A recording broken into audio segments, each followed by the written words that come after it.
السلام علیکم دوستو، کیسے ہیں آپ سب؟ امید کرتا ہوں آپ سب خیریت سے ہوں گے، خوشحال ہوں گے۔ میں ہوں عثمان نشاد اور آپ دیکھ رہے ہیں عثمان نشاد آفیشیل۔ آج پھر آپ کی خدمت میں بہت ہی پیاری سی ویڈیو لے کے حاضر ہوا ہوں۔ امید کرتا ہوں کہ آپ کو پسند آئے گی، اور جو لوگ ہمارے چینل پر نئے آئے ہیں پلیز ہمارے چینل کو سبسکرائب کریں تاکہ ہم آپ کے لیے ایسے ہی اچھی اور اسلامی ویڈیو لے کے حاضر ہوتے رہیں۔ تو چلیے چلتے ہیں ویڈیو کی طرف۔ اور خوش اخلاق کر دینے والے کن فیکون کے رموز کے رازدانوں کی طرح حملہ آور ہوا۔ کچھ دیر دونوں جم کر ایک دوسرے پر وار کرتے رہے، روکتے رہے، ایک دوسرے کو زیر کرنے کی کوشش کرتے رہے۔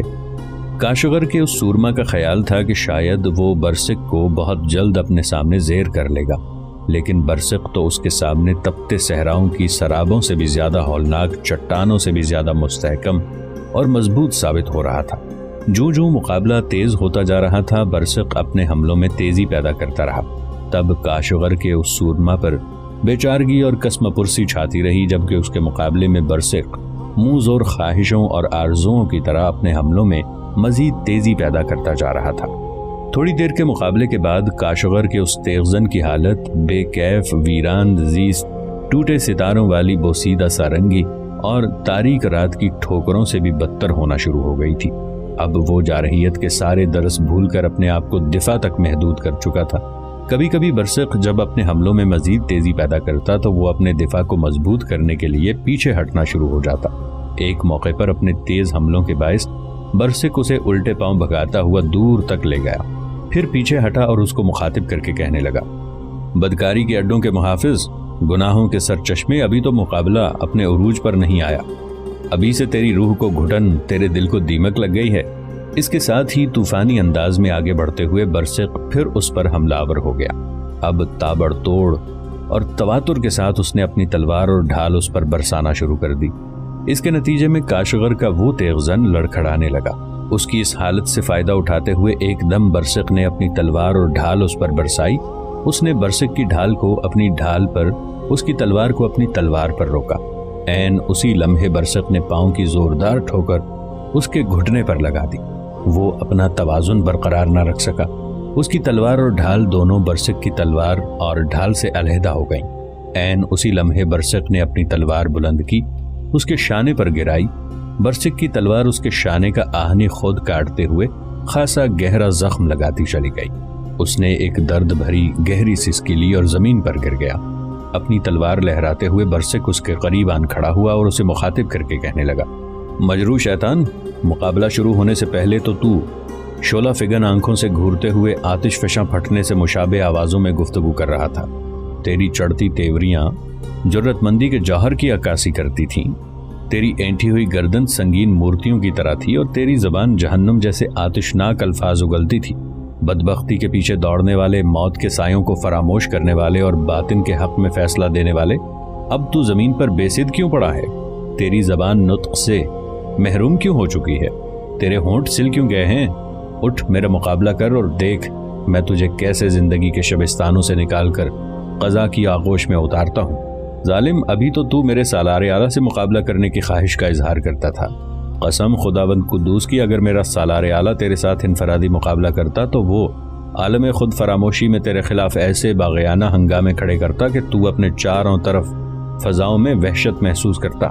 میرا سالار ستاروں کی مانند ایک ایسی حقیقت ہے جو ظلم شب کے پردوں سے نمودار ہو کر شعاعی حروف اور نور بخش سحر کی طرح اپنے دشمنوں اور اپنے مد مقابل کو فنا کی خاموشیوں اور نیستی کی صداؤں میں ڈبو دیتا ہے۔ میں تجھے ایک بار پھر اٹھ کر قسمت آزمائی کا موقع دیتا ہوں۔ تیری تلوار، تیری ڈھال تیرے پاس ہے، اٹھ۔ ابھی تو میری تلوار نے تیرے شانے کے خون کاٹ کر صرف تیرے شانے کا تھوڑا سا خون چکھا ہے، ابھی تو میری تلوار نے تجھے اپنا اصلی رنگ دکھایا ہی نہیں ہے۔ ایک بار پھر میرا مقابلہ کر اور اپنی قسمت کو آزما۔ برسک کے بار بار کہنے پر بھی وہ جب نہ اٹھا، زمین پر بے سد پڑا رہا، تب برسک نے کوئی فیصلہ کیا۔ اس کے چہرے پر سختی، آنکھوں میں سنگینی پھیل گئی، پھر ایک دم اس کی تلوار بلند ہو کے گری اور اس نے اس کی گردن کاٹ کے رکھ دی۔ مرنے والے کے گھوڑے کی باگیں پکڑتے ہوئے برسک اپنے گھوڑے پر سوار ہوا اور اپنے لشکر کی طرف واپس ہو گیا۔ جب وہ اس جگہ آیا جہاں ارسلان اور بدران کھڑے تھے تو بدران اور ارسلان دونوں نے باری باری اپنے گھوڑوں سے اتر کر اس کو گلے لگایا، پھر ارسلان اسے مخاطب کرتے ہوئے کہہ رہا تھا، برسک میرے بھائی، تو نے کیا شرف و امتیاز اور عظمت اور رفت کی معراج کے ساتھ مد مقابل کو زیر کیا ہے۔ میں کفر و شرک کے ملونوں اور مقہوروں کے خلاف تیری ماورائے تخیلات جرت مندی کو سلام پیش کرتا ہوں، تیری شجاعت کو تحسین کہتا ہوں۔ ارسلان کے بعد بدران نے بھی اس کی کامیابی اور کامرانی پر اسے مبارکباد دی۔ پھر ارسلان دونوں کو مخاطب کرتے ہوئے کہنے لگا، میرے عزیز بھائیوں، دونوں اپنے اپنے لشکر کے سامنے چلے جاؤ۔ میں خود جنگ کی ابتدا کرنا چاہتا ہوں اور تکین کو بتانا چاہتا ہوں کہ مسلمانوں کا مقابلہ کرنا اور ان کے علاقوں پر حملہ آور ہو کر قبضے اور ستیلے کے خواب دیکھنا آسان نہیں ہے۔ اس کے ساتھ ہی بدران دائیں جانب اپنے لشکر کے سامنے چلا گیا اور بائیں جانب کا جو لشکر کا حصہ تھا اس کے سامنے برسک کھڑا ہو گیا۔ ان کے ایسا کرنے کے بعد ایک بار ارسلان نے گہرے جھکے ہوئے بادلوں سے ڈھکے آسمان کی طرف دیکھا، پھر انتہائی انکساری اور عاجزی میں کہہ رہا تھا، میرے اللہ، میرے ہونٹوں پر تیری مقدس حمد رہتی ہے، میرے اشکوں کی روانی میں ہمیشہ تیرا ہی خوف پنہا رہا ہے، میرے حسن عمل میں تیری فرما برداری اور میرے عقل و شعور میں تیری محبت کی تاثیر ہوتی ہے۔ میرے اللہ، تو ہی روحوں کو روحانیت سے سیراب کرتا ہے، تو ہی ظلمت کی گہرائیوں سے نور کی شعائیں نکالتا ہے، تو ہی بدبختی کو خوشبختی میں تبدیل کر دیتا ہے، تو ہی آسمان کو چاندنی کی شعاؤں کو نقاب اور زمین کے چہرے کو سبزے کی ردا اڑاتا ہے۔ میرے اللہ، یہ فطرت کا جلال آگی جمال، یہ بولتی خاموشیاں، یہ بلند ٹیلے، یہ گہری وادیاں، یہ چھتر چھاؤں کے درخت، یہ لہلہاتی کھیتیاں، یہ معطر گل و شبنم، یہ مترنم دریا، یہ چہچہاتے پرندے، یہ ازلی پہنائیاں اور یہ سرمدی بلندیاں، میرے اللہ سب تیرے کن کا نتیجہ ہیں۔ میرے اللہ، تو نے ہی صدوم کی مکاریوں اور امورہ کی گنہگاریوں پر خیر کی قوت و عظمت کو حاوی کیا۔ میرے اللہ، میں تیرے سامنے دستے بدعا ہوں، دشمن میرے سامنے صفیں درست کیے کھڑا ہے۔ میرے اللہ، اس کے مقابلے میں ہمیں کامیاب و کامران رکھنا۔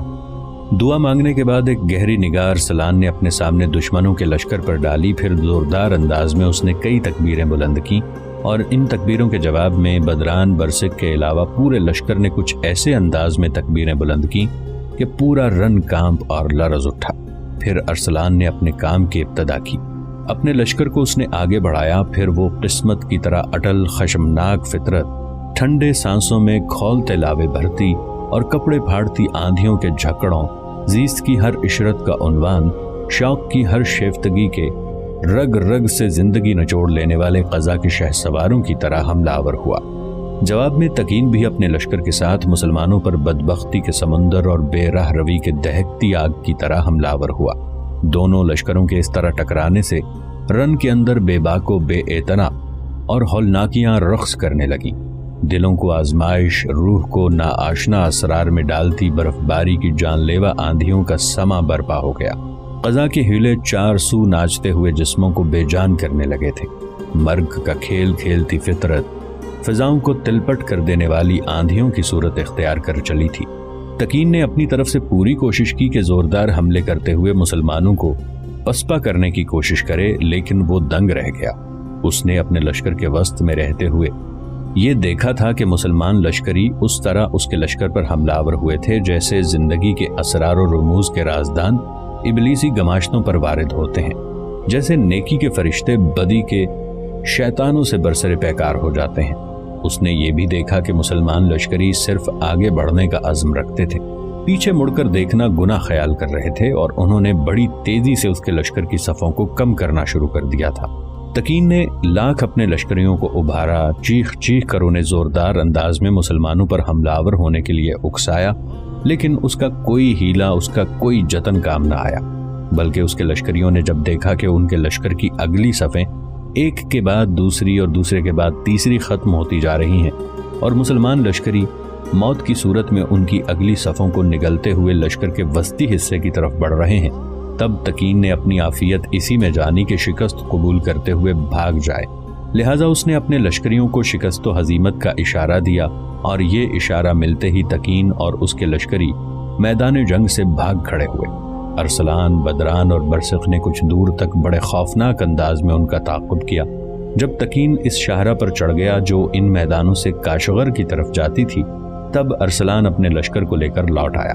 تکین کے پڑاؤ کی ہر چیز پر اس نے قبضہ کر لیا، جنگ میں زخمی ہونے والوں کی دیکھ بھال کی۔ اس کے بعد وہ واپس سمرقند کا رخ کر رہا تھا۔ ارسلان کے سمرقند پہنچنے سے پہلے ہی سلطان کے مخبروں نے سلطان کو تکین کے خلاف ارسلان کی شاندار کامیابی کی اطلاع دے دی تھی۔ دوسری جانب شہر میں محصور احمد خان بن خضر خان تک بھی یہ خبر پہنچ چکی تھی کہ سلطان کے لشکر کے ایک حصے نے تکین کو دریائے زرفشاں کے بائیں جانب کے کھلے میدانوں میں بدترین شکست دے کر کاشغر کی طرف بھگا دیا ہے، اور یہ خبر یقیناً اس کے لیے حوصلہ شکن تھی۔ آدھی رات سے تھوڑا پہلے ارسلان، بدران اور برسق اپنے لشکر کے ساتھ سمرقند پہنچ گئے تھے۔ سلطان نے بہترین انداز میں ان کا استقبال کیا اور ان کی شاندار فتح پر ان سے اپنی خوشی اور خوشنودی کا اظہار کیا۔ پھر آنے والے لشکر کو سلطان نے صبح تک آرام کرنے کا حکم دیا۔ اگلے روز مغرب کی نماز اور لشکر کے لیے کھانے کا اہتمام کرنے کے بعد سلطان اپنے سارے سالاروں کے ساتھ اس جگہ آیا جہاں منجنیقیں کھڑی تھیں۔ سلطان کچھ دیر تک منجنیقوں کا جائزہ لیتا رہا، پھر ارسلان کو مخاطب کر کے کہنے لگا، ارسلان، تمہاری غیر موجودگی میں گو ہم نے دشمن کے خلاف کوئی کارروائی نہیں کی، لیکن اس کے خلاف حملوں کی ابتدا کرنے کے لیے اپنی تیاریاں مکمل کر لی ہیں۔ تم دیکھتے ہو منجنیقوں کے پاس ہم نے پتھروں کے بڑے بڑے ڈھیر لگا دیے ہیں۔ سمرقند کو فتح کرنے کے لیے میں ارادہ کر چکا ہوں کہ اس پر رسوں کی سیڑھیاں پھینک کر اس کو سر کرنے کی کوشش نہیں کی جائے گی، بلکہ ہمارے پاس جو منجنیقیں ہیں ان سے فائدہ اٹھایا جائے گا۔ ارسلان، یہ سارا کام میں تمہارے ذمہ کرتا ہوں۔ اپنے سارے سالاروں کے ساتھ منجنیقوں کو فصیل سے مناسب فاصلے پر استوار کرو۔ لشکر کے ایک حصے کو حرکت میں لاتے ہوئے ان کے پاس پتھروں کے ڈھیر لگا دو۔ اس کے بعد ہم شہر پر حملہ آور ہونے کی اپنی کارروائی کی ابتدا کریں گے۔ سلطان کا یہ حکم ملتے ہی ارسلان اور سارے دوسرے سالار حرکت میں آئے۔ منجنیقوں کو تھوڑا سا آگے لے جا کر ایسی جگہ استوار کر دیا گیا جہاں سے ان سے پھینکنے جانے والے پتھر شہر کی فصیل کو اپنی ضرب کا نشانہ بنا سکیں۔ اس کے بعد لشکر کا ایک حصہ پتھروں کے ڈھیر آگے لے جانے والی منجنیقوں کے پاس منتقل کرنے لگا۔ زوبا، غریاد اور سفینہ اپنے خیمے میں بیٹھی کسی موضوع پر گفتگو کر رہی تھیں کہ اخیموت خیمے میں داخل ہوا۔ آگے بڑھ کر وہ غریاد اور زوبا کے پاس بیٹھ گیا۔ زوبا اس کی طرف دیکھتے ہوئے گفتگو کا آغاز کرنا ہی چاہتی تھی کہ اخیموت کی بیوی سفینہ نے اسے مخاطب کیا۔ آپ کہاں چلے گئے تھے؟ دونوں بچیاں آپ کے لیے پریشان تھیں، آپ بتا کر کیوں نہیں گئے کہ کہاں جانا ہے؟ کھانا کھانے کے بعد بس خیمے سے نکل گئے؟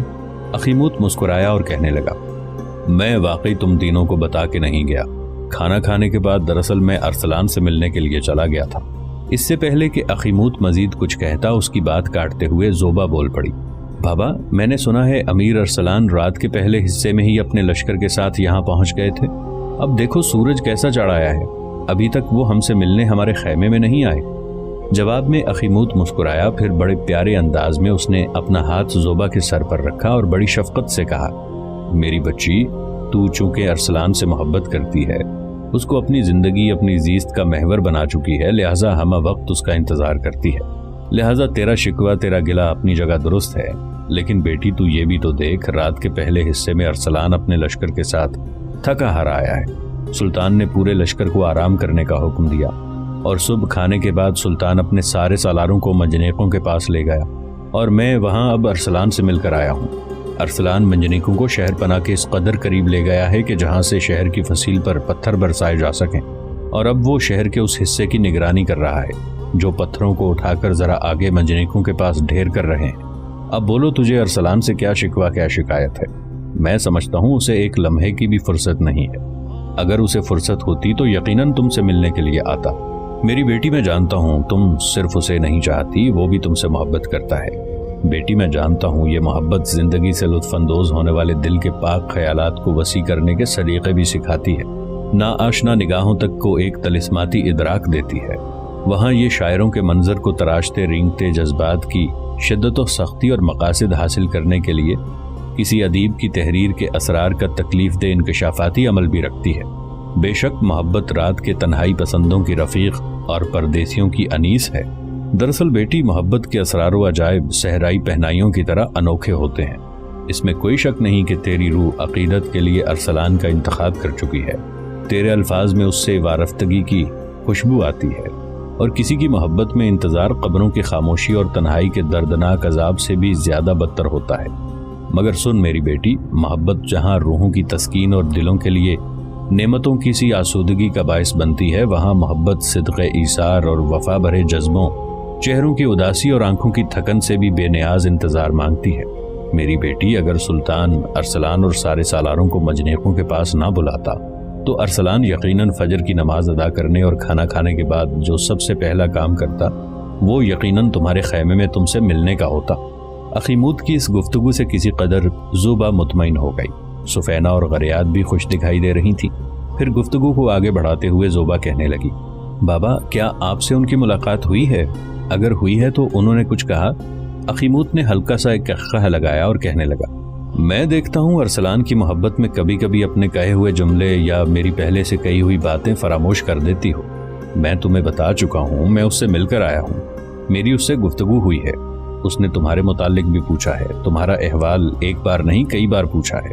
غریات سفینہ کا بھی پوچھا ہے، بلکہ وہ معذرت طلب انداز میں یہ بھی کہہ رہا تھا کہ اگر صبح ہی صبح منجنیقوں کو استوار کرنے کے کام کی ابتدا نہ کی جاتی تو وہ یقیناً تم سے آ کے ملتا۔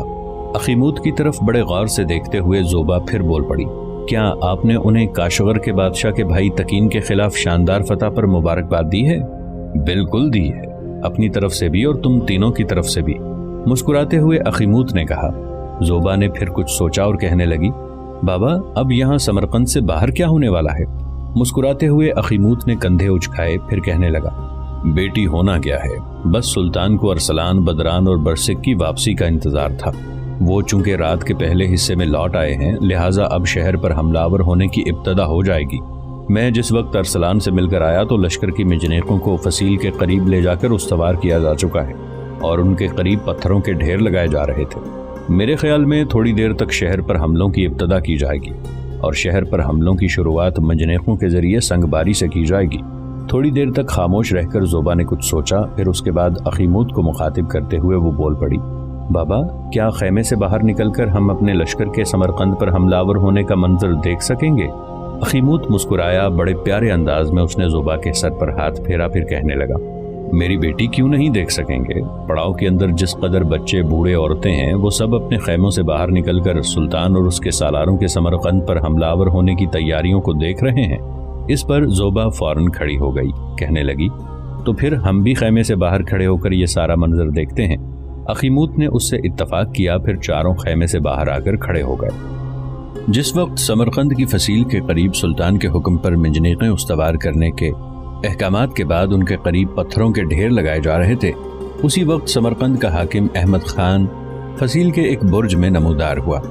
اس کے ساتھ ایک اور خوب قداور اور جسم کے لحاظ سے کڑیل انسان تھا۔ دونوں برج کے اندر کھڑے ہو کر منجنیقوں کی طرف دیکھ رہے تھے۔ جو شخص احمد خان بن خضر خان کے ساتھ تھا اس کا نام عین الدولہ تھا۔ یہ بڑا خطرناک شخص تھا۔ دراصل سمرقند کے اندر ایک منظم اور انتہائی مسلح تحریک پرورش پا رہی تھی۔ اس تحریک کا نام حقلیہ تھا اور یہ عین الدولہ اس تحریک کا سربراہ تھا۔ یہ حسن بن صبا جیسی ہی انتہائی خطرناک تحریک تھی اور گزشتہ حکمران بھی اسی کے کہنے پر سمرقند کے اندر بغاوتیں کھڑی کرتے رہے تھے۔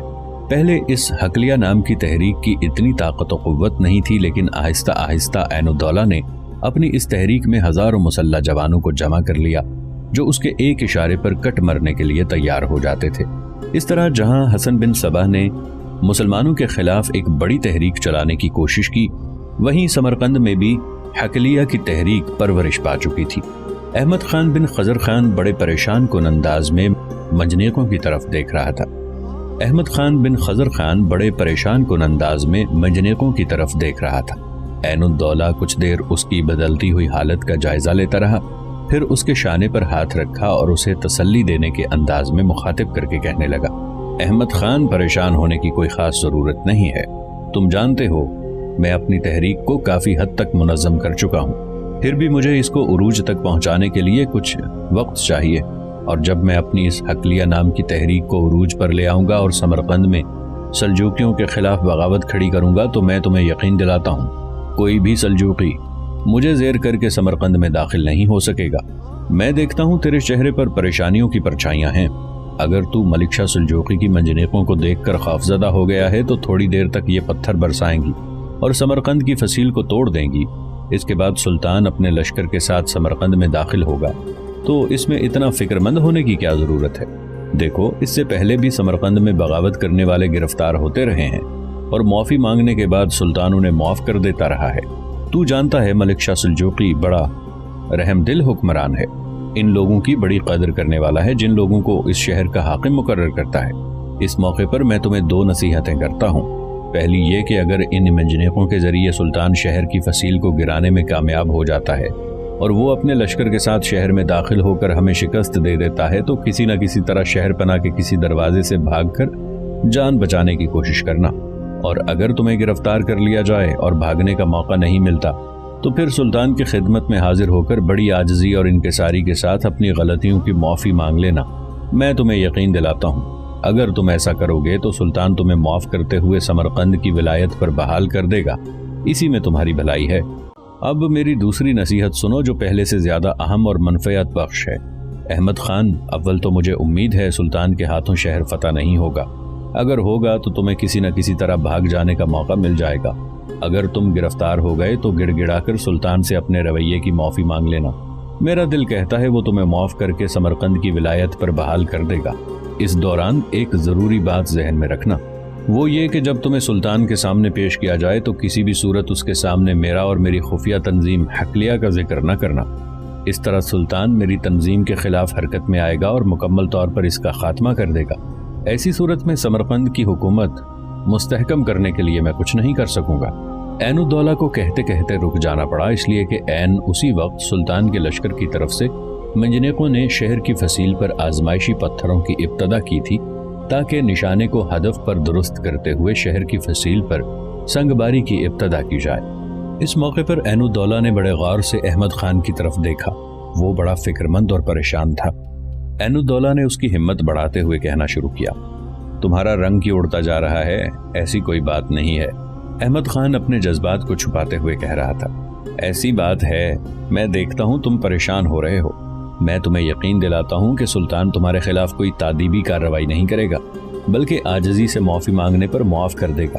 عین الدولہ کے ان حوصلہ افزا الفاظ پر احمد بن خضر خان نے ہلکی سی مسکراہٹ کے ساتھ اس کی طرف دیکھا، پھر کہنے لگا، عین الدولہ تم جنگ کا وسیع تجربہ رکھتے ہو، اچھے تیغزن بھی ہو، اب بتاؤ کہ مجھے اس موقع پر کیا کرنا چاہیے؟ عین الدولہ بھی جواب میں مکرو سی ہنسی ہنسا اور کہنے لگا، تمہیں کیا کرنا ہے؟ اگر ہم یہاں سے ملک شاہ سلجوقی کے لشکر پر تیر برساتے ہیں تو تیر ان پر کارگر ثابت نہیں ہوں گے، اور شہر سے باہر نکل کر ہم سلطان سے صف آرا ہو کر جنگ بھی نہیں کر سکتے، اس لیے کہ ابھی شہر کے اندر ہماری عسکری قوت اس قابل نہیں کہ شہر سے باہر نکل کر سلطان کا مقابلہ کیا جائے۔ احمد خان، مجھے تمہاری ایک غفلت پر بڑا غصہ آتا ہے۔ میں نے تمہیں پہلے بھی کہا تھا سمرقند میں جب تک میں اپنی تحریک کو اپنے عروج پر نہیں لے آتا اس وقت تک کسی بھی مشکوک شخص کو سمرقند سے سلطان کی طرف مت جانے دینا، ورنہ تمہارے خلاف لوگ شکایات کا انبار لگا دیں گے۔ میرا دل کہتا ہے کہ لوگ جو یہاں سے حج کی نیت سے مکہ کی طرف روانہ ہوئے وہ مکہ نہیں گئے، انہوں نے جا کے سلطان ملک شاہ سلجوقی سے شکایت کر دی ہے کہ ہم سمرقند اور دیگر نواحی شہروں کو سلجوقیوں کی سلطنت سے نکالنے والے ہیں۔ جو لوگ یہاں سے نکل کر سلطان کی طرف گئے اور پھر سلطان سے شکایت کی، اگر وہ اس وقت سلطان کے لشکر میں شامل ہیں تو یاد رکھنا بچ کے نہیں جائیں گے۔ میں اپنے کچھ جانثار جنگ کے بعد سلطان کے لشکر کی طرف بھجواؤں گا، اور اگر وہ لشکر میں شامل ہوئے تو انہیں پہچانا جائے گا کہ وہ کون کون ہیں، اور جب سلطان یہاں سے چلا جائے گا تو ان کی غیر موجودگی میں ان تمام لوگوں کے سر کاٹ کے رکھ دیے جائیں گے، تاکہ آئندہ کوئی بھی سمرقند سے نکل کر ہمارے خلاف سلطان کے پاس جا کر شکایت نہ کرے۔ آؤ اب نیچے چل کر اپنے مسلح جوانوں کو استوار کرتے ہیں۔ یاد رکھنا ہم ملک شاہ کو سمرقند کی فصیل گرانے سے روک نہیں سکتے، تاہم یہ کام ہم ضرور کریں گے کہ جب فصیل گر جائے گی اور ملک شاہ اپنے لشکر کے ساتھ شہر میں داخل ہونے کی کوشش کرے گا تو ہم پوری طاقت اور قوت سے شہر کا دفاع کریں گے اور کوشش کریں گے ملک شاہ کو ٹوٹی ہوئی فصیل کے راستے شہر میں داخل نہ ہونے دیں، بلکہ شہر سے باہر نکالنے میں کامیاب ہو جائیں۔ اس کے ساتھ ہی عین الدولہ کی بات مانتے ہوئے احمد خان اور عین الدولہ فصیل سے نیچے اتر گئے تھے۔ دوسری طرف سلطان کے حکم پر منجنیقوں کے ذریعے شہر پر سنگ باری کا سلسلہ شروع کر دیا گیا تھا۔ منجنیقوں کے پیچھے پورا لشکر اپنے اپنے سالاروں کی رہنمائی میں مستعد اور پیش قدمی کرنے کے لیے تیار تھا۔ منجنیقوں کی مسلسل سنگ باری کے باعث سمرقند شہر کی فصیل کا اوپر والا حصہ گرنا شروع ہوا۔ جب توڑ پھوڑ شروع ہوئی تب ایک نئے ولولے اور جوش کے ساتھ سلطان کے لشکر نے تکبیروں کی آوازیں بلند کیں، اور ان آوازوں نے سمرقند والوں پر ایک طرح کا خوف اور دہشت طاری کر کے رکھ دیا۔ پھر آہستہ آہستہ فصیل گرتی چلی گئی، یہاں تک کہ اس کا ایک خاصا بڑا حصہ مسمار ہو کے رہ گیا۔ اس کے ساتھ ہی سلطان کے حکم پر اس کے لشکر نے پیش قدمی کی۔ دوسری جانب احمد خان بن خضر خان اپنے پورے لشکر کے ساتھ جہاں فصیل کا حصہ ٹوٹا تھا اس کے سامنے صف آ رہا تھا۔ پھر سلطان کا پورا لشکر گرتی فصیل کے راستے شہر میں داخل ہوا اور دیکھتے ہی دیکھتے احمد خان بن خضر خان کے لشکر پر آئینہ گردش دورہ میں سنگ سنگ اڑتے بادلوں، اندھیری راتوں کی پرچھائیوں میں جوش مارتے خیالات کے سمندر اور سرد ٹھٹھرتی راتوں میں نبض ہستی تک کو بھی روک دینے والی نزا کی بے صورت صداؤں کی طرح حملہ آور ہوا۔ جواب میں سمرقند کا محافظ لشکر بھی فطرت سے بغاوت کرتے ناروا گھمبیر جبر کی صورت اپنی کارروائی شروع کر چکا تھا۔ سمرقند شہر میں حیرت قدوں کا ایک ایسا لرزہ عالم طاری ہو گیا تھا جیسے وقت کی گردش رک جائے یا ہر سانس شعلوں کی زبان اختیار کر لے۔ جان کنی کے لمحات اپنے جذبات میں پوری شورش کے ساتھ امٹ پڑے تھے۔ خون میں نہائی داستانیں صحرائے فنا کے شرربار بادلوں کی طرح چاروں طرف پھیلنا شروع ہو گئی تھیں۔ احمد خان کا لشکر زیادہ دیر تک سلطان کے لشکر کے سامنے ٹھہر نہ سکا۔ پسپا ہونے سے پہلے الٹے پاؤں پیچھے ہٹا۔ اس پر ارسلان بدران برسق نے پوری طاقت اور قوت سے حملہ کیا اور ایک طرح سے پیچھے ہٹنے والے احمد خان کے لشکر کا تعاقب کیا۔ اب صورتحال یہ پیدا ہو گئی تھی کہ احمد خان کے جنگ کے دوران مرنے والے سپاہیوں کی لاشیں بکھری پڑی تھیں اور ان کے اوپر سے بدران، ارسلان اور برسق کے سپاہی گزر رہے تھے۔ یہاں اچانک ایک خونی حادثہ پیش آیا۔ احمد خان کے لشکری جو جنگ میں کام آئے تھے ان میں سے کچھ زندہ بھی تھے، زخموں کے باعث تڑپ رہے تھے۔ ان میں سے ایک نے ارسلان پر نگاہ رکھی کہ یہ لشکریوں کا سالار ہے۔ جب ارسلان اس کے پاس سے گزرنے لگا تو اس نے اپنا خنجر تولا، تاک کر ارسلان کو مارا۔ وہ خنجر تو ارسلان کی پیٹھ پر مارنا چاہتا تھا، اگر وہ ران پر لگتا تو ارسلان محفوظ رہتا، کیونکہ اس نے فولادی کڑیوں کی زرہ اپنے لباس کے نیچے پہن رکھی تھی۔ نشانہ خطا ہونے کے باعث خنجر ارسلان کے بائیں بازو میں پیوست ہو گیا۔ کچھ لشکریوں نے یہ صورتحال دیکھ لی تھی، وہ فوراً ارسلان کی طرف لپکے۔ ارسلان نے بڑی جلدی بازو میں سے پیوست خنجر نکال کر پھینک دیا اور قریب آنے والے اپنے لشکریوں کو مخاطب کر کے کہنے لگا، میرے زخم پر جلدی جلدی کپڑا کس کر باندھ دو تاکہ زخم بند ہو جائے۔ تمہارے علاوہ کسی کو خبر نہیں ہونی چاہیے کہ میں زخمی ہوا، جلدی کرو۔ اس پر ان میں سے ایک لشکری نے بڑی تیزی سے اپنے گھوڑے کی خرجین کے اندر سے ایک کپڑا نکالا اور کس کر ارسلان کے بازو پر باندھ دیا۔ ارسلان نے اس کے ساتھ ہی گھوڑے کو ایڑ لگائی اور اپنے لشکر کی رہنمائی کرتا ہوا احمد خان کے لشکریوں کے تعاقب میں لگ گیا۔ حقلیہ تنظیم کا سربراہ عین الدولہ بڑا عیار، بڑا مکار ثابت ہوا۔ اس نے احمد خان کو یقین دلایا تھا کہ وہ سلطان کے لشکر کے مقابلے میں اپنی پوری تنظیم کے ساتھ احمد خان کی مدد کرے گا، لیکن سلطان جب اپنے لشکر کے ساتھ فصیل توڑ کر شہر میں داخل ہوا تب عین الدولہ نے اپنی تنظیم کے سارے لوگوں کے لیے حکم جاری کر دیا کہ وہ بالکل غیر مسلح ہو کر اپنے گھروں میں دبک جائیں۔ اسی طرح عین وقت پر عین الدولہ نے احمد خان کو دھوکہ دے دیا۔ بہرحال شہر کے اندر احمد خان کے لشکر کو بدترین شکست ہوئی۔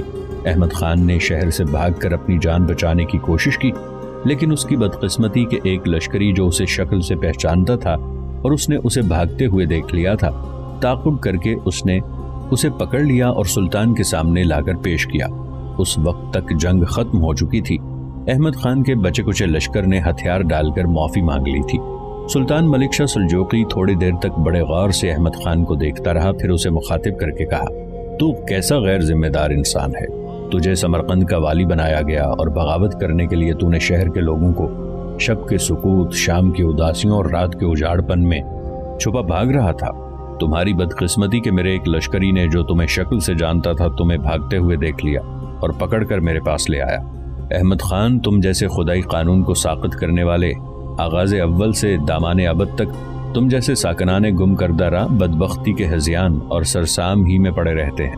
میں نے تجھے عزت و احترام دیا، تجھے سمرقند کا والی بنایا اور تو نے میرے خلوص، میری محبت کو عالم سکرات کا ادنا معاملہ جان کر اس کی توہین کی۔ اب تیرے ہونٹ مجمد کیوں ہیں؟ تیرے سوچوں کے شعلے بجھ کیوں چکے ہیں اور تیرے لفظوں کے بھڑکتے ہوئے انگارے یخ کیوں ہو چکے ہیں؟ احمد خان، تو نے سمرقند کے پہلے حکمرانوں کی اندھی تقلید کے کالے نشتر ہمیں چبھوتے ہوئے دزدیدہ تعصب کا فسوں کھڑا کرنے کی کوشش کی ہے۔ گھور سے مایوس ماحول میں تو نے درد کا اڑتا طوفان، آسیب زدہ کھولتا بحر بننے کی کوشش کی۔ ذرا اپنی حالت پر نگاہ دوڑا، میرے لشکری کیسے عصائے کلیم بن کر تجھ پر اور تیرے لشکریوں پر برسے اور تجھے اور تیرے لشکریوں کو ہزیمت کے ایک ہی نقطے پر لا کھڑا کیا۔